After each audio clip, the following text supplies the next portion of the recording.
What makes the difference in the quality of people's lives? What makes some people leaders and other people followers? What makes most people talk about a dream and never follow through, and other people, just a small percentage, kick ass, take names. You can throw any obstacle at them, they find a way to break through.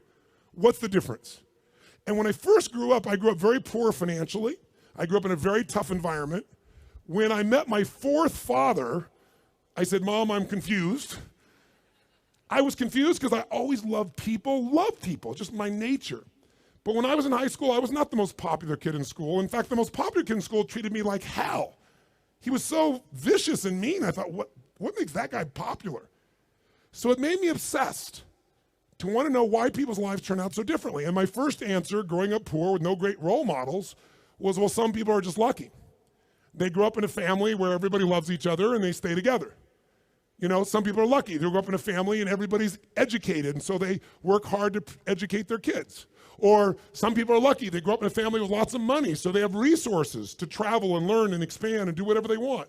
And as much as I wanted to believe that story, that some people are just lucky, that they had a better family, when you pay attention and you're even slightly honest with yourself, that story doesn't hold up, does it? Because when you look around, what happens to people that were truly given everything and they don't have to work for it? What happens to the person who's born and they got total love and support from their family? They have total financial abundance. They don't have to worry about it whatsoever. They got all the great education. What happens to the majority of those? Not all, but the majority of those people don't build any muscle. They're not hungry because everything was given to them, so they don't have any hunger that could give them drive. Which if you ask me, Tony, what's the single most important key to success above anything else? It's not talent, it's not skill, it's hunger. If you get enough hunger going in you for an answer, you'll find the answer. If you get a hunger enough inside of you that says, I gotta take things to a next level, I gotta achieve, I gotta make a difference, I gotta expand, you will find the answer. People's intelligence will expand if they got enough hunger. But if you got everything and you're not hungry, you're not gonna have much. Look at the pathetic people you read about in the rag newspapers who were given everything. And as a result, what do you find out? The majority of people that are given everything, you find them living in rehab. They've been getting everything else and they're going in and out of rehab for drugs or alcohol or something else. And then you find these people that life seems to have stepped on. You know the kind of people I'm talking about?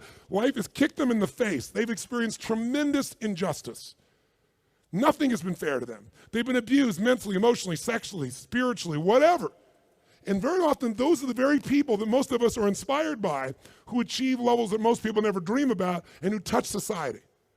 For example, what would you guess would be the future for a child if I described their background? Because most people think biography is destiny. What you've been through determines who you are. And most of us, if we're not succeeding, can tell everybody the stories of why we're in that place. But it's much more fun to tell people where you are today in spite of what happened in your life. That's a much more interesting story, isn't it? But if you look around, what if a person's story is this? True story. A person's born and their father's not there as a baby. Their father left before they got there. Their mother is going to raise them and their mother's 13. A child being raised by a child. If that's all I told you, what would you predict the future of this child would be good? Real positive, uplifting, expansive, powerful, influential, or concerning? Concerning. What if I said this 13-year-old mother didn't know what to do with this baby and was overwhelmed, so she gave the baby most of the time to her grandma, who had lots to deal with?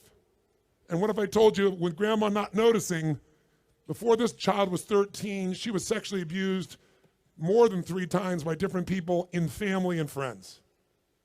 Now, a little baby being abused, the child being abused. What's the future? Doesn't look too bright, does it? What if I told you at 13, when the baby turned 13, this baby became exactly like her mother and became pregnant as well? Followed exactly in her mother's footsteps. What if I told you at 13, when the baby arrived, the baby was stillborn? The baby died at birth. What would that do to an adult mom having a baby, much less a 13-year-old child?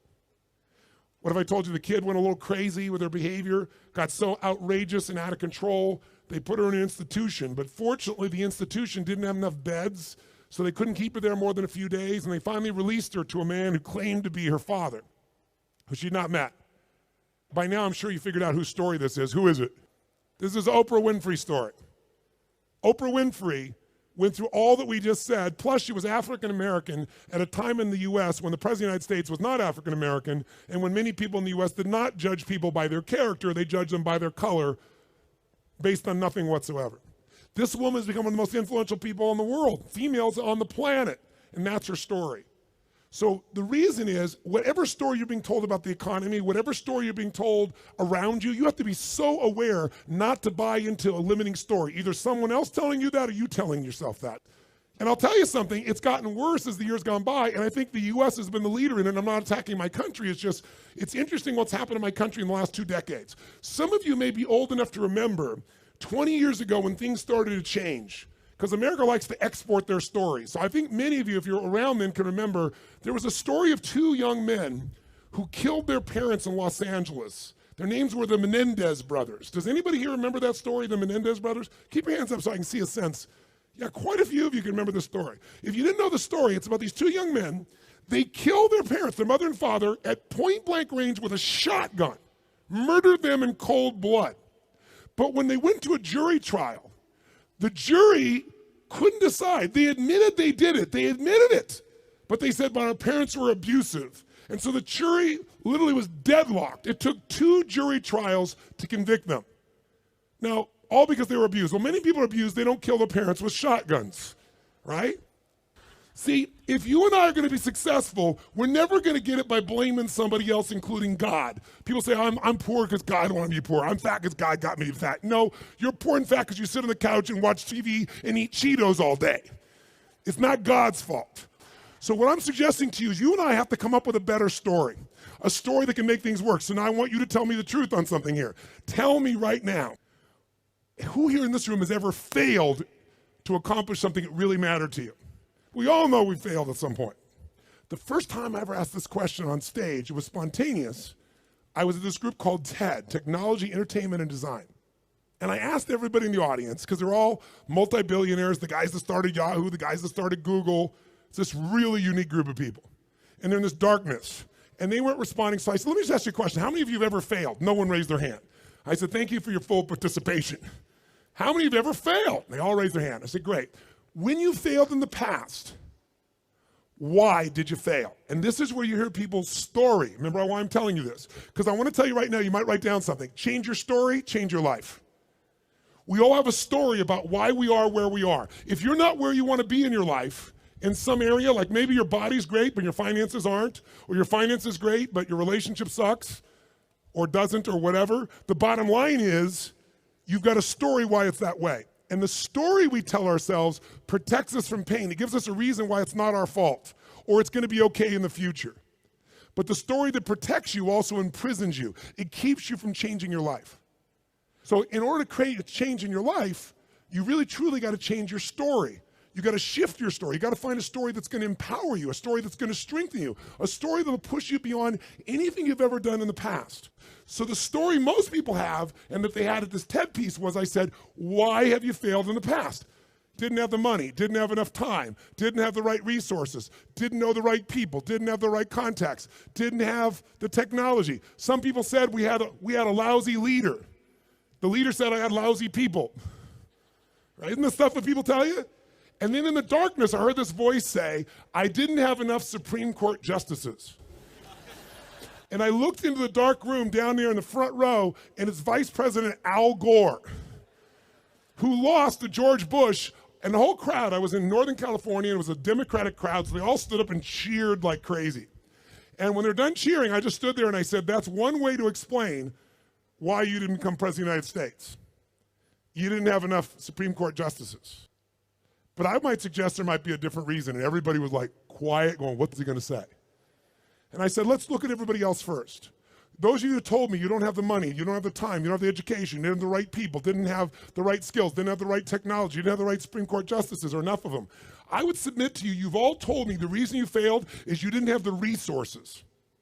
Time is a resource. Money is a resource. Technology is a resource. Knowing the right people is a resource. And I said to the audience, here's my experience working with the most successful people on the face of the planet, athletes, presidents of the United States, multi-billionaires. Here's what I know from them. Resources are never the real problem. A lack of resourcefulness is the real problem.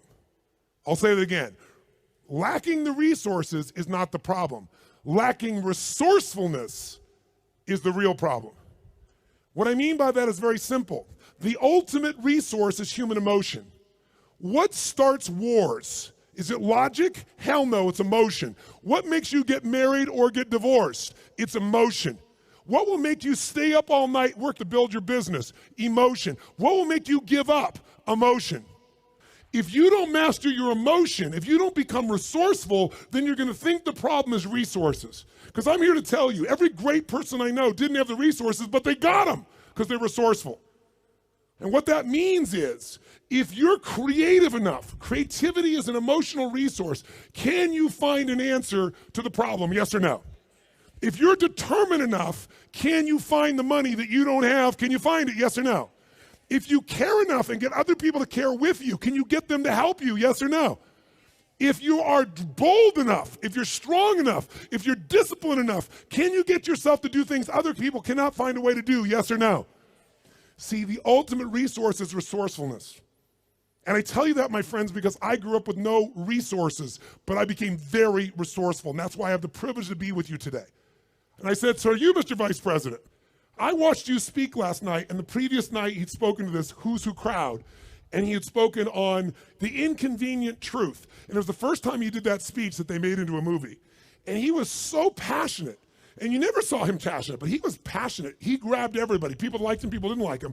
I said, listen, let me tell you something. You said you didn't have enough Supreme Court justices? Here's the truth. I watched the debate with you and Bush. I wanted to vote for you, but I couldn't. There wasn't any energy. There was just ego there. I said, I watched those debates. I said, if the guy that was up here last night was the guy in those debates, you wouldn't need the Supreme Court justices. And the whole crowd went berserk. They started clapping, standing ovation, and he came over and gave me a little high five and said, you're right. And we became good friends out of it. And people came to me afterwards, the guys from Kleiner Perkins, multi-billionaires, they took me to dinner and they go, we've all been thinking that. No one would ever say that. How could you say that publicly? I said, because it's the truth. They go, yeah, but no one said it. And guess what? The truth is, I don't care where you are today. I don't care if you're totally broke and getting here was a huge stretch for you. If you can find the hunger inside of you and you can remember, I don't need resources, I need resourcefulness, that'll get me the resources, then anything you dream about you can make real. But the minute you forget that and you come up with a story that goes, I don't have the money, I don't have the time, I can't do it, it's too far away, that's what's gonna kill you. Change your story, change your life. And we all have a story because we're afraid, all of us, to fail. We're afraid to not look good. We're afraid to be disappointed. We're afraid to get our hopes up. But the only way that you get courage, courage means you're afraid, but you do it anyway. It's not courage if you're not scared. And so there's gonna be people talking here the next few days or today that they're gonna give you some great strategies. Whether you do it or not is not gonna be based on your ability. What you're capable of is amazing. What most people will do is disappointing. It has nothing to do with the content of what needs to be done. It's everything to do with the mastery of your own states. So here's what I believe. My passion is not just get up and talk. My passion is get people to rewire themselves. So how many of you came here not just for information? How many came here for some breakthroughs? A breakthrough means a new quality of life where things that were impossible are possible. Who's with me on this? Say aye. So let me give you 3 keys to a breakthrough.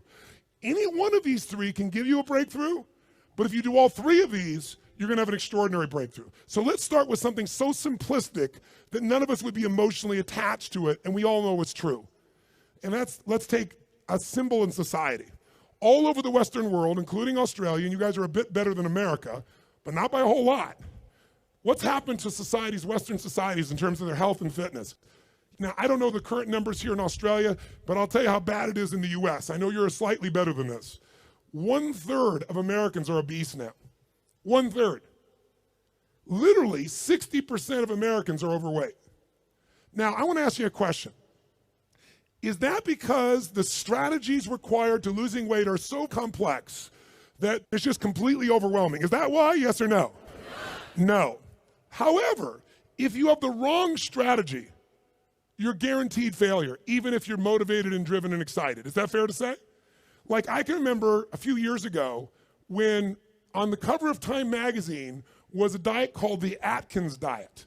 And it said, I don't remember the exact number, I think it was 13% of Americans, the largest number ever, were all on this diet.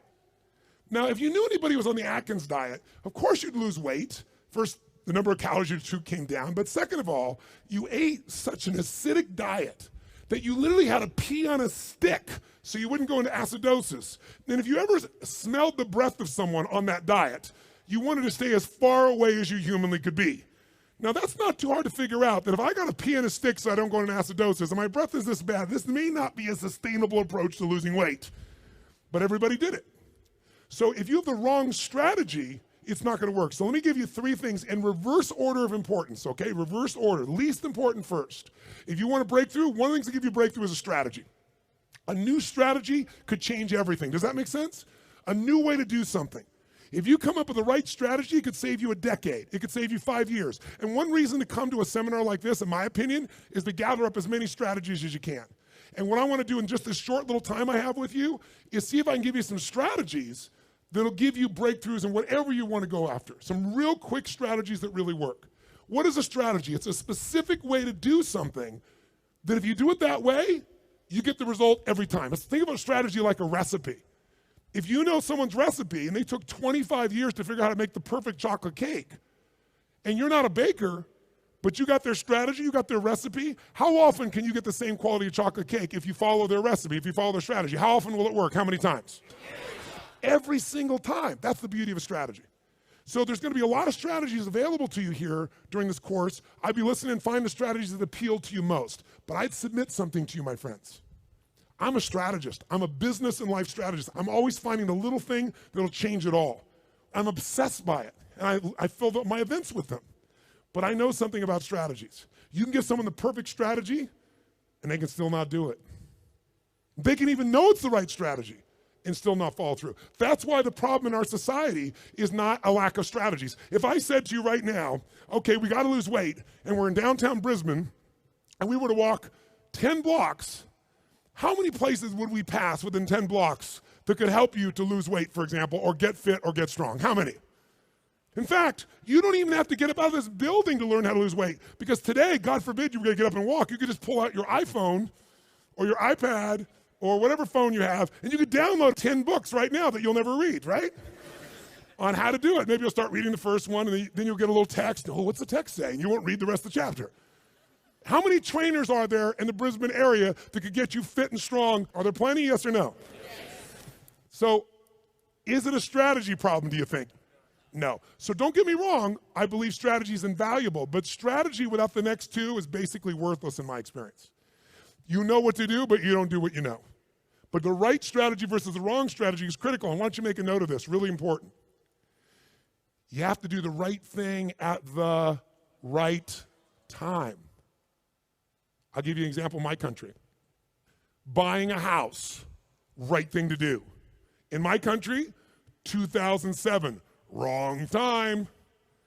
If you bought a house in the United States in 2007, right now, you're upside down anywhere from 30 to 70%. 70. In places like Las Vegas, they're down 70%. I have a friend that had a $10 million home just sold for $3 million. That's why, my friends, I'm a student of seasons. That's why you have to understand and become so incredibly bright and aware as to what's really going on. So when someone tells you the strategy, you go, is that really right now? Because they'll show you a strategy that worked. The question is it working now? You want someone who's done it and is doing it. People go all the time and they go see someone, let's say a really nice stockbroker who then tells them what to do with their finances, but you got more money than he does. That ought to be a clue he's not the person to talk to. People go to psychiatrists all the time that are taking antidepressants for their depression, and they wonder why they don't get better. I mean, we're weird this way. I'm telling you, if you're going to get a strategy, you better get somebody who's doing it, someone who's getting results. Now, strategy, is it critically important? Even though I beat up on it, is it still a huge advantage with the right strategy, yes or no? Yes. So what's the second thing? The second element, though, that affects whether you're going to use the strategy or not is the story you tell yourself. Does that make sense? Because if your story is, I'm big boned, or I've tried what? I've tried what? Everything. If you tried everything, you'd have the answer. Right? But when people say I tried everything, what does that do? It makes your brain go, see, I've tried everything. There's no reason to try anymore. It's not my fault. I'm just big boned. I just have low metabolism.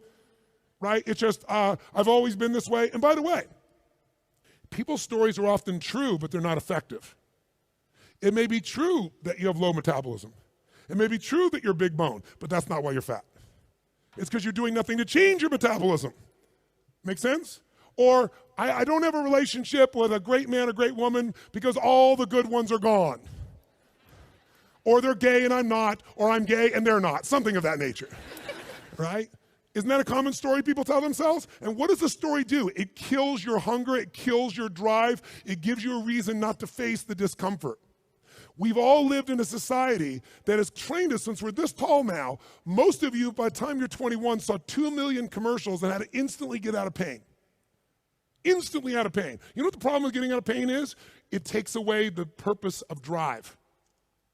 How many of you know somebody who takes antidepressants right now and they're still depressed? That's because they have the same story. Even though they changed their biochemistry, the same story brings them to that lousy place. If your story is, I don't have the resources, that story is going to kill your future. If your story is, I can get any resource I want if I find a way to add enough what? Value to other people's lives, then you can get the resources. It's so amazing. I don't know, because in Australia you don't have a lot of places to go. I know there's a few, but how many of you in this room ski or snowboard? In skiing or snowboarding, if you take up the sport and you get on a really vicious hill, what they call a black diamond hill, there's edges where if you don't stop, you go to the edge and you'll die. And what happens is when you're brand new and you're starting to skid out of control, most people slam themselves on the ground and try to hang on to the hill for dear life. And those are the people that will never master skiing or snowboarding because they let their fear of the edge push them down. The person that goes, I'm going to dig in, I'm going to work even harder, I'm going to carve. It's scary as hell, but I'm going to stay with it. They learn to carve. Those are the people that have skiing or snowboarding be something they love for the rest of their life. Your story is everything, my friends. And by the way, I'm not lecturing you. I'm sharing with you because I've learned by my own stupidity. That's the only reason I can share this. But you change that story, you'll change your life. Give up the story that limits you. It may even be true. You may have ADD. You may have been abused as a child. It may be true. But that story is not why you don't have great relationships or a great business now. You don't have great relationships or great business now because you're so afraid of trying and failing, you keep telling that story instead of taking action. Third key, the most important key. Because by the way, if you come to somebody and they go, well, I'm big bone, they go, that's just your story. They're going, I'll show you a story, I'll beat you to a pulp. We have to do this to ourselves. But if you are going to help someone change, including yourself, you need the third element, it's the most important element, and that is you need the right state. State, or Australians call state. State. If you're going to have the right state, then what you have to understand is your state determines how you think and feel. Right? How many of you in this room can remember a time when you got really angry at somebody? Do you ever notice when you're really angry at somebody, suddenly you remember everything they've ever done? Because when you go in that angry state, it makes you take the parts of your brain that relate to a story that supports that state.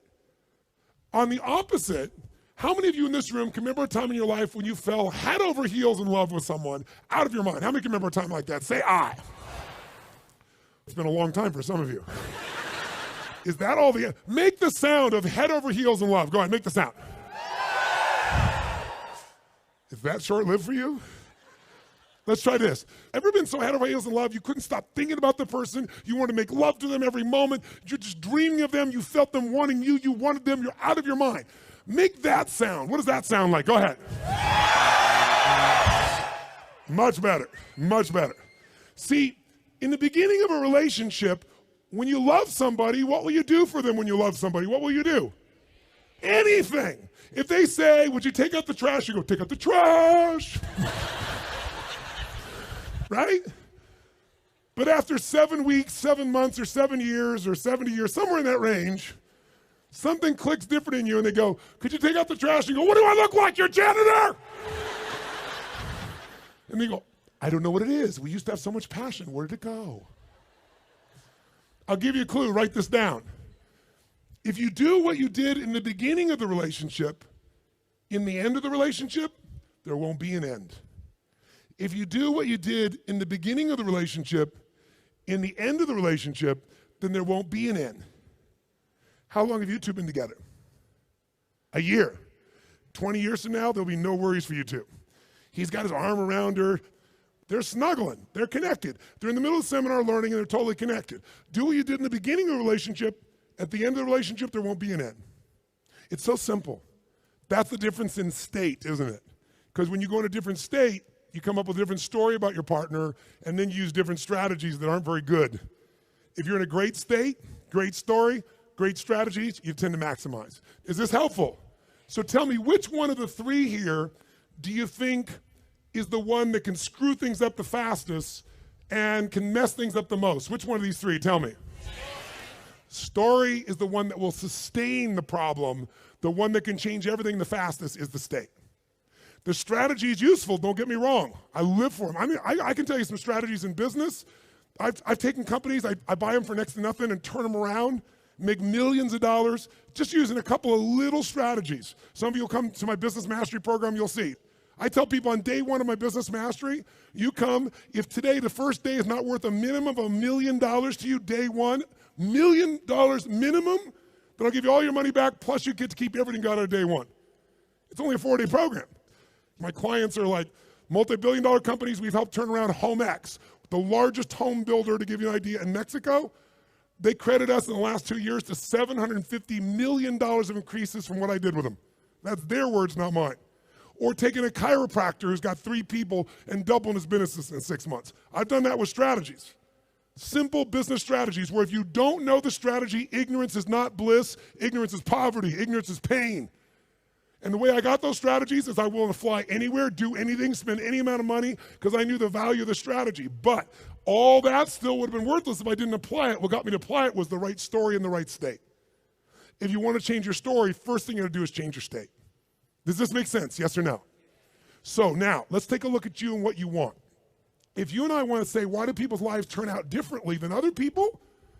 We can come up with one word and I can show you where it is. Decisions. Write down decisions, not conditions, determine my destiny. Decisions, not conditions, determine my destiny. If you look at your life and you look back on it over the last 10 or 15 years, I'd be willing to bet there have been some decisions that if you would have made a different decision, your life would be radically different today. Your relationships or your income or your happiness or your body weight. Everybody's got a story about how the condition affected them. But I can take you 2 people that went through the same conditions, and one person comes back from war and they kill themselves or other people, and somebody else comes back and they spend all their life working for peace. I can find 2 people that were abused as a child. One of them lives totally inside themselves, feeling sorry for themselves. The other one becomes somebody who has an incredibly passionate relationship because they're never gonna let anybody hurt who they love. Same conditions, different decisions. So when the economy that you're going through right now, it doesn't matter what the season of your economy is. What matters is the decisions you're gonna make. And let me give you the 3 decisions you're making every moment you're alive, including in this moment. And you see if it's true or not. First decision you're making right now, in this moment, every moment of your life, is what to focus on. What to focus on totally affects your life. Think about it. Whatever you focus on, you're gonna feel, even if it's not true. If you're focusing on, oh my God, you know, the economy's gonna go to hell, when you focus on like that, you're gonna feel like hell, and your decisions are gonna be hang on to what you got. If you're focusing on, everybody's scared to death, this is a perfect time for me to find an ultimate advantage, because during times of maximum pessimism is when you can do the best. If that's your focus, you're gonna find a different set of opportunities. Focus equals feeling, focus equals direction, focus shapes everything. What's the problem though? Most of us don't control our focus, we let the world around us do it, don't we? If you're gonna turn on the television set, tell me something. What does the news always try to do to get our attention? Tell us what's rosy and beautiful and magnificent? No, or find something that will jolt us. Which one? Jolt us. In the old days, today the news is in your pocket, right? It comes to you through your Twitter feed. It comes to you by being fed to, you know, for example, by text by friends or whatever. The news follows us.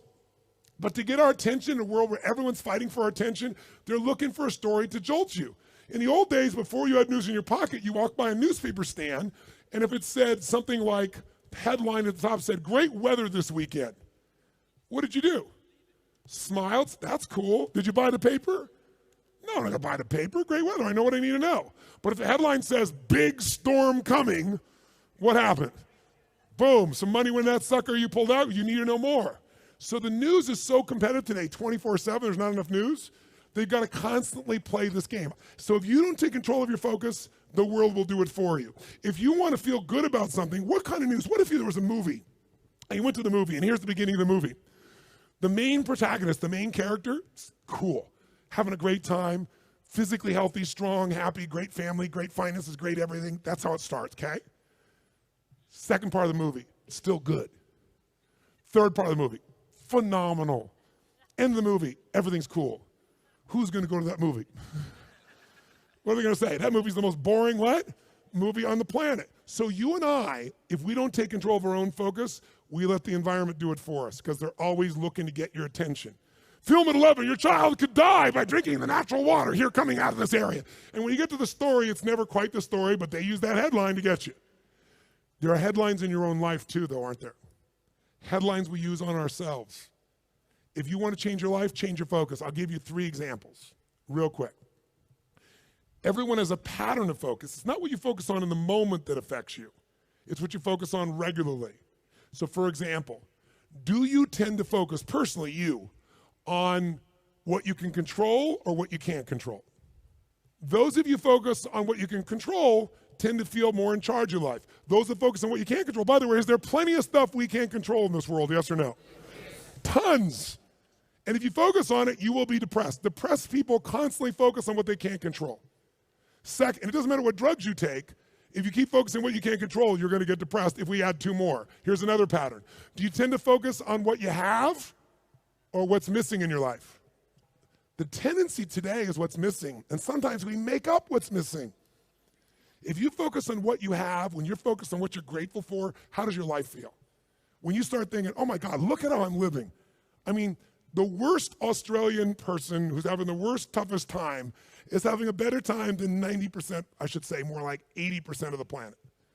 Because about 80% of the planet lives on $2 a day. Most of us, our worst nightmare is somebody else in the world's greatest dream. But if we don't focus on what we have, and we focus on what we're missing, you're gonna feel like hell. And don't get me wrong, sometimes focusing on what you're missing will give you some drive. Cool, but you just gotta balance it out. People are depressed, always focus on what they can't control, always focus on what's missing, and here's the third one they have, third one. And by the way, most of you have one of these, maybe 2, not all 3. If you have all 3, I know you get depressed pretty easily, okay? Third one, do you tend to focus on the future, the present, or the past? Now, we all do all 3, right? But which one do you tend to put more focus on, the future, the present, or the past? What is it for you? Just say it out loud, quick. Future. Now, in this room, you hear a lot of the future, which in my country is called future. And most of you came here because you're interested in the future, aren't you? Isn't that why you came here? That gives you an advantage, doesn't it? Because most people tend to look at the past. If you're focused on the past, since you can't control it, it's gonna probably, many times, lower your energy or even depress you. If you focus on the present, you'll probably be happier because the present moment's got more to it. A great business person looks at the future and the present, back and forth. A great happy human being tends to live in the present. A miserable human being tends to live in the past. Now, there's some exceptions. If your past is the best part of your life, you might want to spend more time there. But the problem is, if you're trying to drive yourself into the future and you're using a rear view mirror called the past, what's going to happen, my friends? Tell me what's going to happen. You're going to crash. You're not going to go backwards, you're going to crash. Make sense? So these are just 3. I could give you so many more, and if you decide to come to the seminar, we're not just going to tell you this, we're going to work on it, but I want to at least make you aware of it. So if you catch yourself focusing on what you can't control, go, okay, of course I can't control this, but this is what I am in charge of. This is what I can control. I'm missing this, that may be true, but here's what I do have. That will shift your state, which will then allow you to come up with a better what? Story, which will then get you to possibly be able to use a better strategy. Here's the second decision you're making right now as you're sitting here. Second decision, as soon as you focus on something, you now have to give it a meaning. What does this mean? What does this mean? So for example, is this problem in your life a problem? Is it God punishing you? Would it feel different than if you said I have a problem versus God's punishing me? Or is it a challenge? Or what if it was a gift? What if this problem was truly a gift? Would it change how you felt, the state you're in, the strategy you would find, versus if you thought this was a curse? You better believe it. And every moment we're making decisions, once we focus on something, on what it means. Were you just humiliating me? Were you teasing me? Were you challenging me? Whichever one you come up with is going to change a very different relationship between you and I. And it's all what you make up in your head, the meaning you give it. is this the end or the beginning? If you think this is the end of a relationship, are you going to treat the person the same way as if you think it's the beginning of a relationship? Yes or no? If you think this is the end of your career, the end of opportunities to invest versus the beginning of them, then your whole experience is different. If your economy really were to take a huge explosion and take a huge drop down, it would be one of the greatest opportunities of your life. The fact that it's no longer growing geometrically is an advantage to you, if you understand that. Because by the way, you make more money when things burn down than when they grow because they burn down faster. Takes years to build the towers in New York, burn them down in a couple hours. And if you're smart, you can know how to do well no matter what the economy is doing. That's really the skill set you got to master. But none of that will you get to unless you can come up with an empowering meaning from the situation. That's what makes somebody successful.